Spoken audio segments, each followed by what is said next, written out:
Hello and welcome. In this video, we're going to be going through another tough question from the Mechanics Cambridge AS course 9709. And before I start this video, I'd encourage you guys to go down below and subscribe for my channel, because this helps me a lot and motivates me to doing more content for you guys. Anyways, let's start by reading the question. So the question says we have a boy dragging a sledge of mass 4 kilograms from rest down a rough slope at an angle of 18 degrees. So rough, straight away I know that there will be some frictional force. And it's angled at 18, the slope is angled at 18 degrees to the horizontal. So let's say this is our horizontal, our slope is going to be angled at 18 degrees to the horizontal. Okay, it says that he pulls it with a force of 8 newtons for 3 seconds by a rope that is angled 10 degrees above the parallel down the slope. What does this mean? Let's say this is our sledge over here. It says that this sledge is experiencing a pull force of 8 newtons that is angled at 10 degrees above the parallel down the slope. So this is the parallel down the slope. It's 10 degrees above that. So this over here is the pulling force, which is 8 newtons. So this is what it means by 10 degrees above the parallel down the slope. Okay, so this angle over here is 10 degrees. It says, and he pulls it for 3 seconds. It says after those 3 seconds, the rope becomes detached from the sledge. Okay, so now this 8 newton is no longer there, and the coefficient of friction between the slope and the sledge is 0.4, so mu equals 0.4.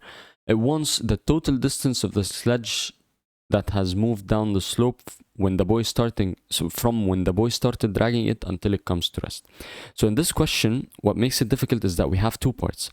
The first part is the first 3 seconds. So for the first 3 seconds, okay, when we had different forces acting on the sledge from the next 3 seconds, or from the period after those 3 seconds, because in those 3 seconds we had an 8 newton acting here, and after that this is no longer there. So how to tackle these questions is you need to divide them into the two sections that they are. The first section, because each section has different forces acting on this sledge, so you need to tackle each section alone. So let's start by tackling the first 3 seconds and basically getting what distance did it move in those first 3 seconds. So first, let's start by doing a free body diagram, or drawing all the forces acting on the sledge. So I know that this sledge has a weight, and this weight is going to be 4g, because it has 4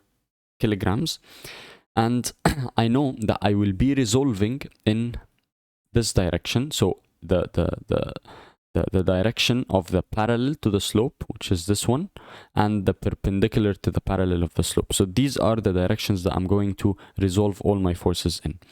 Like, what else? I will have a reaction force that is perpendicular to the slope over here, and since the slope is moving down, okay, I will have a frictional force onto this side over here. And since it's moving, it's already moving, so my friction is going to equal F max, which is going to equal mu times R. So I'll have a mu R over here.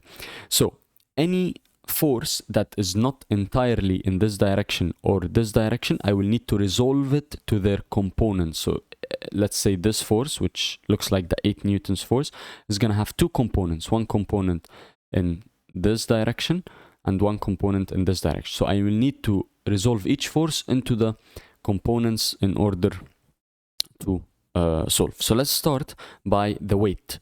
The weight is going to have a component in this direction over here, okay, and it will have a component in this direction over here. Okay, so if this is 18 degrees, then this must be also 18 degrees. Why? Very quickly, because if this is 90, this is going to be 180 minus those two angles. So 180 minus 18, or minus, let's say 90 first, minus 18. So 180 minus 90, that is 90. So basically this angle is basically 90 minus 18. So So this is 90 minus 18, okay, which is 72. So this angle over here is 72 degrees. And if this is 72, I know that this angle is also making 90 degrees. So this should be 90 minus 72, which is going to give me 18. So that's why this angle over here is 18 degrees. Anyways, in order to resolve, okay, I would need to resolve this 4g into these two components. So I know that this is going to be 4g cosine 18, and this is going to be 4g sine 18. Very quickly, because I know that I'm resolving in this direction and this direction over here. So this is a 90 degrees. So I know that cosine 18 is adjacent over hypotenuse. So adjacent is this, which what I want, which is x, over the hypotenuse, which is the 4g. So x is going to equal 4g cosine theta, basically. Okay, so this is 4g cosine theta, and similarly we can deduce that this is 4g sine theta. And just a tip for you guys, what I do in these questions, I don't every time think about it like this. What I like to do is I take my force, which I want to resolve, which is this 4g over here, and I say I want to resolve in this component and this component. When I'm going into my angle, so when I'm going into my 18 degrees, it becomes 4g cosine 18. And when I'm going away from my angle, it becomes sine 18. This is just a way to think about it, okay? So basically we resolved this 4g force. Let's do the same for the 8 Newton force. So the 8 Newton force is going to have a component over here as well, and a component over onto this side. So this 8 Newton, for this component, I'm closing on my 10 degrees. So this component is going to be 8 cosine 10 because I'm closing on my angle. And when I go away from my angle, so because this is my angle over here, so this direction I'm going away from my angle, so it's going to be 8 sine 10 degrees. Okay, so now I fully resolved my forces. Let's try and find the acceleration at which this particle is moving, because if I want to find the distance, I will somehow need to use some kinematics equations, and I cannot do that without finding my constant acceleration first. So let's start by resolving in this direction. Okay, so this is the positive direction. I always like to take the direction of the acceleration as the positive direction. So since my acceleration is this side, I'm going to take this side as positive. So we will have an 8 cosine 10 plus 4g sine 18 equals mu times r. Mu is 0.4 and then times my r.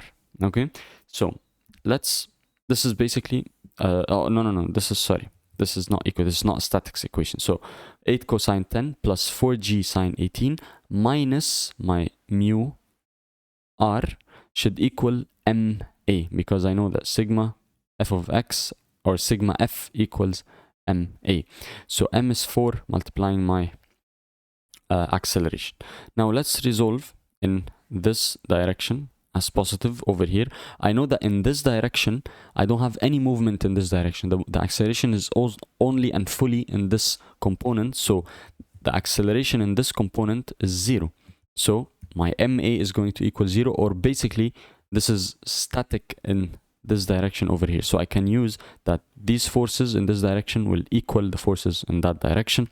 So let's start by doing that. So I'll have an r plus 8 sine 10 degrees equals 4g cosine 18. So straight away I can find my r, which is going to equal 4g cosine 18 minus 8 sine 10 degrees, and straight away I can substitute into this r over here to find my a. So let's do that.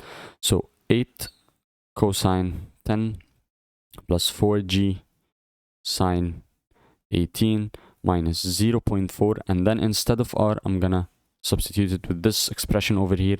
So it's 4g cosine 18 minus 8 sine of 10 equals 4 times acceleration. So if I want to find acceleration, I will divide 4 by both sides. So if I divide this whole thing by 4, it's going to give me an answer of, so I will find my acceleration as 1.4 meter per second squared. So this is basically my acceleration for the first 3 seconds. So let's start by thinking about kinematics for the first 3 seconds. So for the first 3 seconds, this particle is falling with an acceleration of 1.4. Okay, it started from rest. So let's actually write our quantity. So it started from rest. So my u equals 0. My acceleration equals 1.4 meter per second squared. I'm gonna take the starting point as my starting point over here, and I'm gonna take that this direction is the positive direction.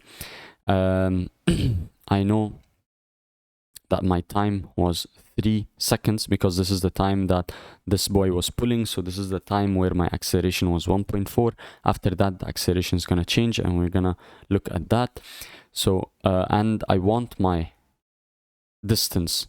So I will use the equation without a v, which is s equals ut plus half at squared. So s equals 0 times 3, which is 0, plus half times acceleration, which is 1.4 times 3 squared. This is going to give me an answer of around 6.3 meters. So this is the distance that it moved for the first 3 seconds. So after 3 seconds, the particle from here, now it's over here, and this distance over here is 6.3 meters. Okay, after 3 seconds, this is what's happening over here. Right, after this 3 seconds, now I will have a new free body diagram for this particle. I will have the forces acting, but without the 8 Newton force. So I'll have my 4g, I will have my friction, which was mu r, I will have my reaction force, and I will have, that's it basically. So I will need to resolve this over here, which is going to be also 4g cosine 18 degrees, because this is 18, this is 18. This over here is going to be 4g sine 18, and this is my new force over here. So what's gonna happen, I will need to find the new acceleration, and then I will use this acceleration, okay, along with the starting velocity. So basically the same thing, the u after 3 seconds, which is going to be the v in this thing. So now this particle is now moving with some speed. When the rope is detached, this particle is moving with some speed, which is the final velocity from the previous scenario. So the final velocity from the previous scenario is important to find as well. So let's find it, and I would like to use the equation without an s. Why? Because s is something I calculated. I might calculate it wrong, so I don't want to continue my error. At least let me get the v correct. So I will use the equation without an s, which is v equals u plus at. So my v equals u, which is 0, plus acceleration, which is 1.4 times t, which is 3. So my v is very simply equal to 4.2 meter per second. So now at this moment, this particle is moving with a velocity of 4.2 meters per second. Okay, so this is the second scenario. After 3 seconds, let's try and resolve what's happening over here. Let's resolve in this direction first. So I will have a new reaction force now. I will have my reaction force is going to equal 4g cosine 18. Again, in this direction, I don't have any acceleration in this direction. So if I do my r minus 4g cosine 18 equals mass times acceleration. What's acceleration up and down? It's not moving up and down at all, or it's not moving perpendicular to the slope in this direction. So it's 0. So basically, this equals 0, which makes this r equal 4g cosine 18. So in this direction, we can think of it as a static question. We don't have any acceleration in that direction. So this is my new r. Let's now resolve in this direction over here. So it's going to be 4g sine 18, which is this, minus mu r, which is 0.4. And instead of r, I'm going to type in 4g cosine 18. This is supposed to equal m, which is 4, multiplying my new acceleration. So if I want my new acceleration, I'm going to divide both sides by 4. My acceleration after the 3 seconds is going to be equal to 4 times 9.8 sine 18 minus 0.4 times 4 times 9.8 cosine 18 over 4. This is going to equal an acceleration of negative 0.7 meter per second squared. What does this mean? I took this direction as my positive direction when I was resolving, right? The direction of the 4g sine theta was, that's why this was positive, and since mu r is working in this direction, that's why it's negative. If I get a negative answer, this means that my acceleration is in this direction over here. So this is my acceleration. The particle is moving down, however, it's accelerating in this direction. So it's decelerating, so it's slowing down as it moves. And it will, after some time, it will reach rest. Okay, so let's try to do our kinematics for this equation. Let's also take this direction as positive for kinematics. So what's our u? We said that our u was equal to the v from the previous scenario or the previous section. So our u is 4.2 meters per second. So this particle is moving at 4.2 meters per second. My v is 0 because the question wants the distance until it came to rest, and rest means that my final velocity is 0. My acceleration is 0.7 meters per second in the opposite direction, so it's negative 0.7. And I want my s, so again I will use the equation without time, which is v squared equals u squared plus 2as. So v squared, 0 squared equals u squared, 4.2 squared plus 2 multiply acceleration multiply s. So from here I can move this 4.2 squared. So 4.2 squared is equal to 17.64. Moving it to the other side is going to be negative 17.64 equals 2 times negative 0.7 is negative 1.4s. The negatives can cancel. S is basically equal to 17.64 over 1.4 is going to equal 0.4. This is 12.6 meters. So the distance that it will cover until it reaches rest, so this is instantaneous rest, is equal to, how much was it? It's equal to 12.6. So the question wants the total distance it moved from the beginning to the end. So it's going to be S total equals 12.6 plus 6.3. This is going to equal around 18.9 meters. Okay, and this is the correct answer. Obviously I use g as 9.8 meter per second squared. If you use g as 9.81 meter per second squared, you probably would have gotten an answer of s equals 18.5 meters or something. It doesn't matter. What matters is how you understand, and these constants you just need to make sure of them later on. It's okay. Or if you use g as 10. So basically what I want to say is the value of g, it really, you just need to make sure of it. That's all. However, this is how you need to approach these questions. Please, if you have any questions or any suggestions, leave them down below in the comments. Don't forget to like, please subscribe, and hope this video was helpful. Have a nice day. Thank you for watching.